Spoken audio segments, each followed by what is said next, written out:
Welcome back to this lecture series on IAS 10. Now we are going to discuss some details around the date of authorization for issue of the financial statements. So here, the principle laid out in IAS 10 is that the date for authorization is the date on which the board of directors approves the financial statements. Now, sometimes the executive directors, the management of the company, will be required in terms of corporate governance or just company rules or a listing requirement to issue the financial statements to a supervisory committee, such as an audit committee, for final approval. In that case, the date of authorization is the date when the board authorizes the financial statements for issue to the audit committee or to the supervisory committee. So here again, to clarify, the date for authorization would be the date that the executive members of management, the executive directors, authorize the financial statements for issue to the audit committee, not the date that the audit committee approves. Okay, so let's just do a little example now. Graphically, let's say we've got a couple of dates on a timeline. The first date will obviously be your reporting date. Okay, that's your starting point per our previous lecture.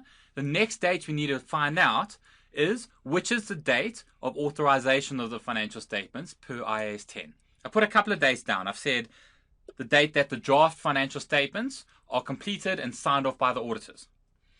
Second one is the date that the directors approve the financial statements. Okay. Third one is the date that the financial statements are made available to shareholders. And the fourth one will be the date on which the shareholders approve the financial statements in a general meeting, for instance. Okay, which is the date that you will look for in terms of IAS 10?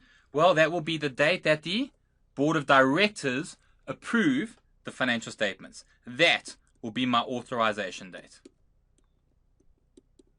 Okay, so you'll be worried about reporting date to the date that the directors approve the financial statements. Okay, does that make sense? I hope it does. So in terms of disclosure now, ladies and gentlemen, IAS 10 says you must disclose the date on which the financial statements were authorized for issue, who gave the authorization, okay, if it was the full board of directors or just the executive directors giving authorization to issue to the audit committee.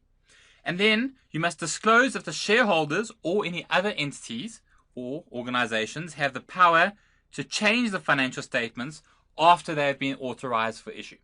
Very rare that this will happen, but you still got to disclose it.